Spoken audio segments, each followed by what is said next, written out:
JJ Whiston is a licensed independent social worker and an attorney who has focused a 25 years career on improving the lives of Cleveland, Ohio most fragile citizens. For 19 years, JJ Whiston served as an advocate for individuals and their families who suffer with behavioral health disorder and has received several awards for her work with this vulnerable population. And on today's episode of our interview, it's a pleasure to have JJ Whiston on the show. Welcome on the show, Whiston. Thank you for having me, Peter. It's a pleasure to be here. Absolutely, absolutely. It's my whole joy and excitement to have you on P English Literature. I am so glad to be here, and I'm ready to talk about my books. Yeah. So, Wilson, I see that The Anniversary is a contemporary fiction that chronicles the trials and tribulation that the Stubbs family experienced. Tell us, what inspired you to write The Anniversary? Well, I spent a lot of years working at the Cuyahoga County Alcohol, Drug, and Mental Health Board, where I was the advocate for people who were dealing with mental health issues as well as their families.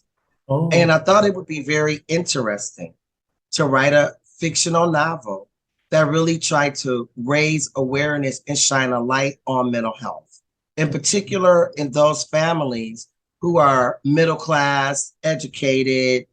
When we think about mental health, we always think about these adjectives like, poverty. We think about, just really bad images. And I want to show that mental health has an impact on everybody. It hits people equally, irrespective of race, religion, socioeconomic status. absolutely. Yeah, that's great. I love your thought on that. Now, also, one of the aim of you writing the anniversary is to give a voice to individuals and families who live with past trauma, loss, and the stigma of being diagnosed with a behavioral health disorder. First of all, I would love to know what led you to becoming an advocate in this team. And also, why have you chosen to convey your voice through literature? Why not other means? Well, first off, I am a licensed independent social worker. And what that means is Mm. I have a master's degree in social work. You can't sit for the licensed independent social work degree unless you have a master's. And I also have a bachelor's degree in social work. And on top of this, I'm also an attorney. I presently work in family court as a magistrate judge. Presently, Oh, I've been there like 6.5 years. wow. And um, I wanted to use literature because I love to read. I'm an avid reader. When I was a child, I was the kid that in the summer, I read 50 books, 100 books every summer. And I Wow. was always in honors English. And I'm also somebody who feels like if everybody else can do it, I can do it too.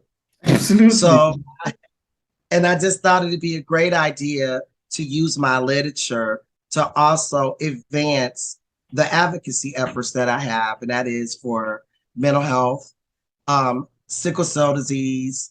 I have a child that lives with sickle cell disease and human trafficking.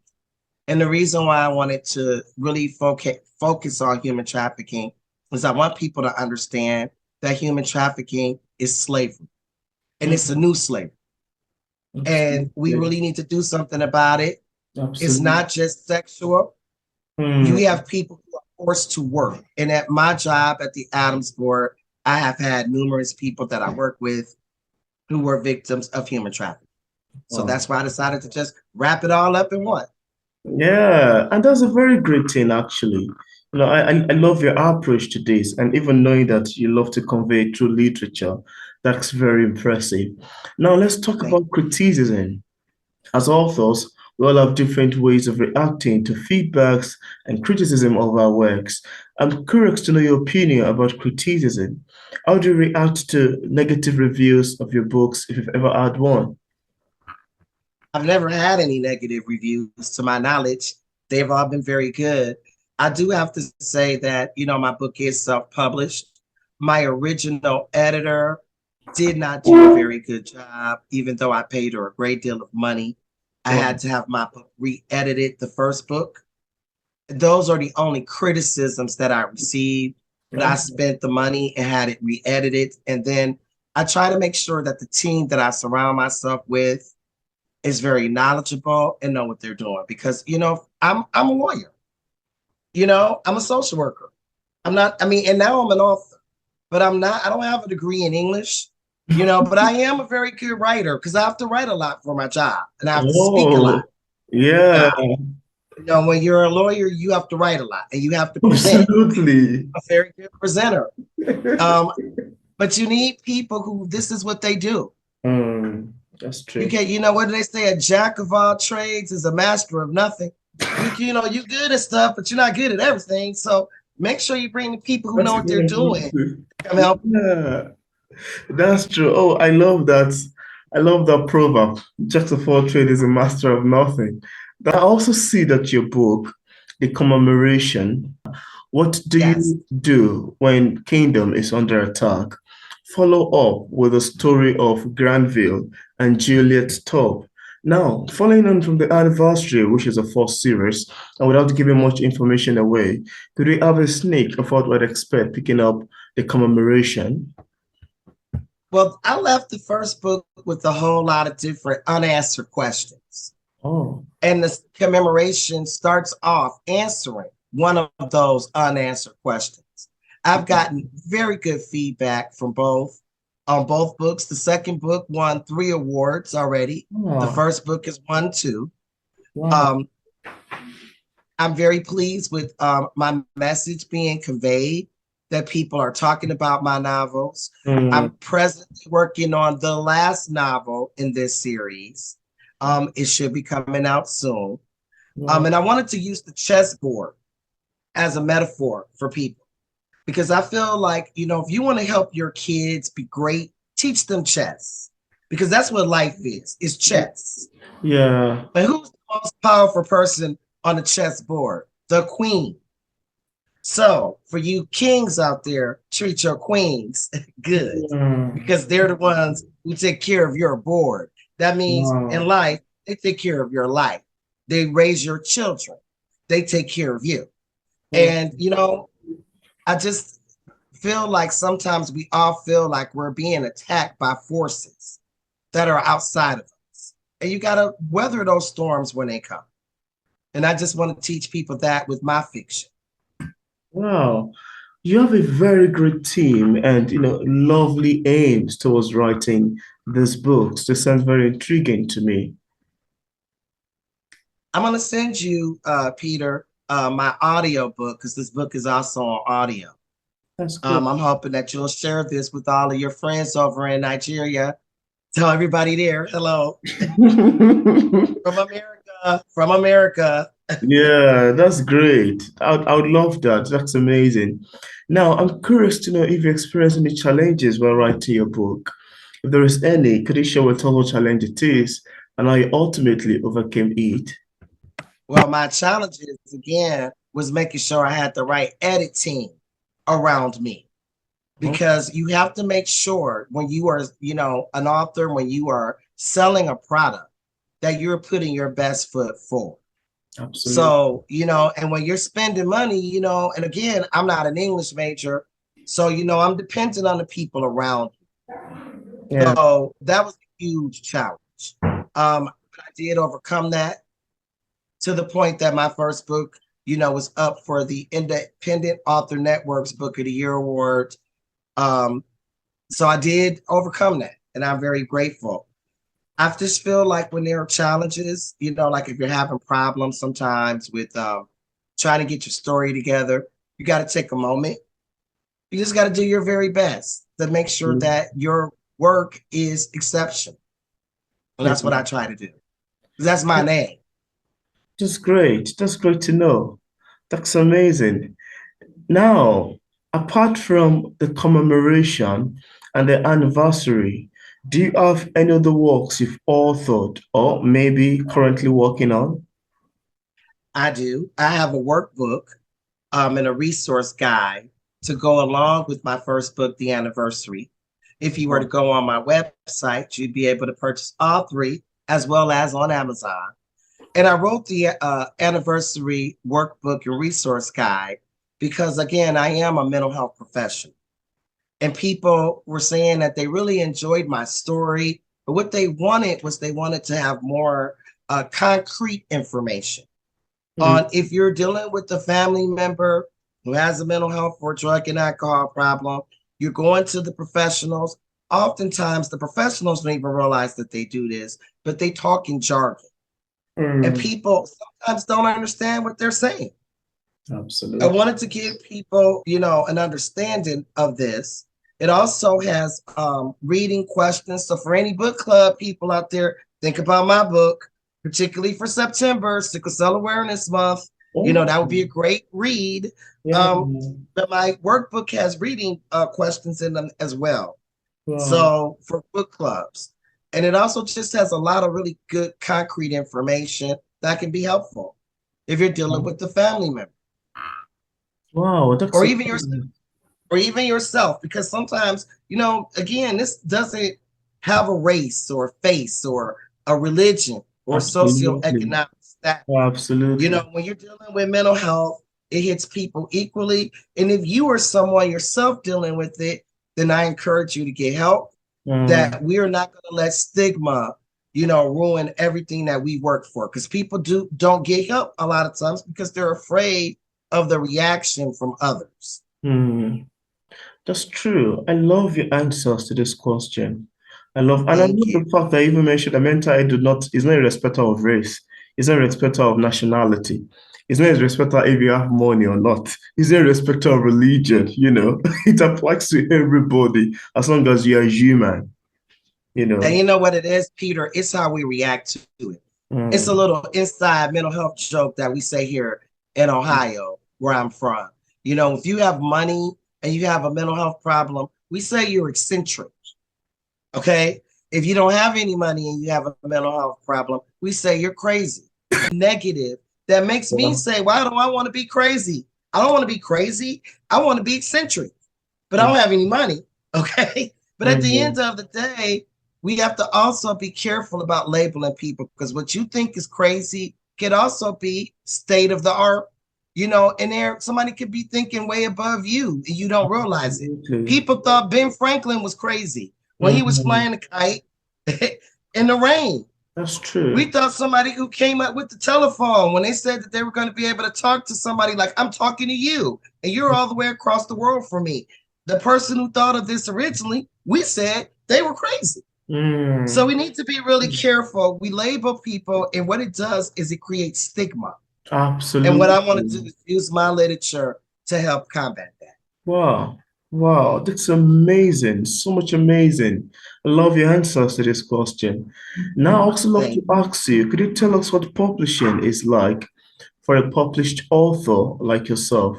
What are the challenges you've encountered in terms of marketing your books? Well, it's not that easy to market a book when you don't have a publishing company behind you. I am a self-published author. I'm very proud of that because I have control over my works and who I work with. But it is not easy. So guess what, people? Help me market by going out and buying my book, buying my audio book, because it does cost money. You have to spend money. And, what do they say? You got to spend a little money, make a little money. So, at the end of the day, again, I want to, of course, be successful and make money, but I also want to make sure that my message is received across the world, not just here where I live at, but everywhere. Yeah, that's great. I love that. Now, is there anything that you'd love to share with the viewers about your books that we didn't mention in this conversation and you'd love the viewers to know? One thing I like to tell people is that there's a huge sickle cell theme in my book. Wow. Here in the United States of America, sickle cell disease is the most common genetic disorder, period. But you know what? We still don't have a cure. What we need to continue to do is to work on a cure and to help people get the help they need. Why did I pick this as a theme? I have a father. My father, he passed away when I was 8 years old. He was only 32 years old from sickle cell. I Wow. have two aunts and an uncle who also passed away from sickle cell. I Wow. have uh, two nieces and a nephew who live with sickle cell along with my daughter. In around the world, again, this is a very, very common disorder. I want people to know about it. One reason why, my daughter has sickle cell is my husband was completely unaware that he was a sickle cell carrier. So what Wow. I want to do is raise awareness about this around the world. Because what happens is people in the African American community know about sickle cell because it does hit African Americans at a very high rate if you're going to get it. You know what I mean? It's something that you have to have two parents who are carriers to have it. But a lot of people still don't even know about it and don't even know that you should be careful about who you marry so Mm. that you could try to not have this happen. My Wow. daughter's doing very well. And again, I just want to use my platforms to raise awareness about issues that I feel are important. Yeah, it's a very important thing, and it happens very well here in Africa, and Nigeria inclusive. It's a Yes. very typical thing, and I think it's very important. The awareness is very, because people just go into, without knowing their blood type, their group, and stuff like that, Right. which could, have an effect on the children, and as such, result in quite a lot of things. And I'm sorry about the death and the loss too. Yeah, yeah. I just want to say this too. I think that what I want people to know about my novels is I find a lot of parallels between mental health and between sickle cell disease. And Mm. that's why I wanted to talk about it. And those parallels are they're both silent disorders. People who Mm. have mental health issues, unless there's something going on, you probably won't even know that they're having an Mhm. issue. The Yeah. same thing with sickle cell disease. My daughter looks the picture of health. Wow. And because of that, sometimes people don't realize that people are dealing with this. And I also want to end by saying, you never know what somebody else is going through. Uh, So, what we should be doing is giving each other a whole lot of grace. mm. Wow. That's very important. Thank you for mentioning it. That's really important. Very necessary. Cogent topic itself. Lovely. Thank you so much for mentioning this. Thank you for Yeah, giving me a place to mention it. absolutely. Now, I also love to ask you, Winston, as a published author, what sort of advice do you have for other writers who are still struggling with publishing a book? What do you tell people in this category? You have to be really careful because there are a lot of people who are not good out here. Well, what you want to do is you want to find a team. Some of the things that I've done is I do have a writing team that I work with. Um, One of my editors, she just released a book as well called Beauty Behold. And you just want to get people around you who also, this is their craft, this is what they do, so Mm. that they can help guide you and you can help each other. It's very, I mean, I guess I probably could have maybe got published on a publishing house. I just never really took the time to try. Part of it is I do have so many other things that I have going on, but I do devote a certain percentage of my time to just this. I vote time to, I mean, put time aside to write. And again, just trying to find the right people. And once you find a formula that works for you, try to stick with it. But Beautiful. people got, you got to put some time and you got to put some money into it. Because what we want to do is to keep, if you're self-published, you have to have standards. People have told me that they've read my book. They had no idea that it was self-published. And Wow. that's what I want. That's My lovely. covers, they're pieces of original pieces of art. I love art, even though I couldn't draw a stick figure to save Wow. my life. I cannot draw, but I appreciate other people and their talent. Mm. And, I wanted to make sure that I use other people who are independent authors and artists, in my work so we can help each other. Mm. So that's what I've been doing. And you just got to be careful. Yeah, and I love the fact that you got such nice response of people reading your book and not even thinking, not knowing that it was self-published. That's a great one.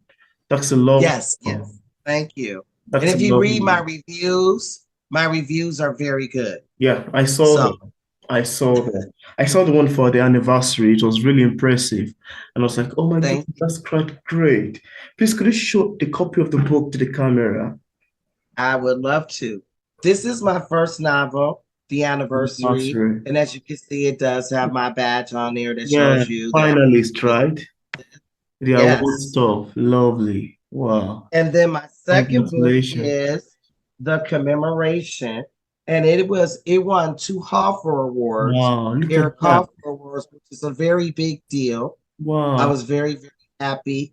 I really wanted to be able to do work that people would find to be so good that it would win awards, and not one that you went and bought, but one that was actually vetted.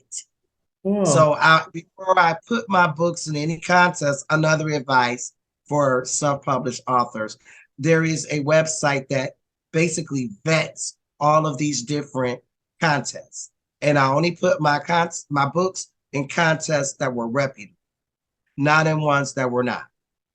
You Wow. have to be careful with that too, because there's always somebody trying to make money off this. Yeah. So they'll just, you have to be really careful. Yeah. So my books, you can buy them as a set. I have the workbook too.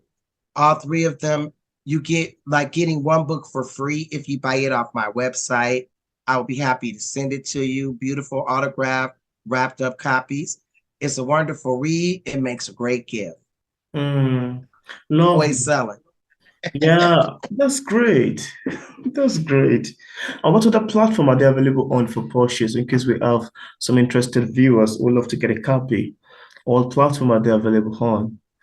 First book is on it's actually on audio, and I paid a professional voice actor to produce my book and to put it together. Yeah, that's amazing. And I've left a link in the description part of this interview where interested viewers can get a copy of Winston's books directly on Amazon and on other platforms. So thank you so much, JJ Winston, for accepting the invitation to be featured on P English Literature. It's my awesome pleasure having you on the show. It has been nothing but a pleasure being on the show. I look forward to hearing from your viewers. And thank you Yeah, all for listening today. And this has just been awesome. Thank you. you're welcome. I'm gonna stop.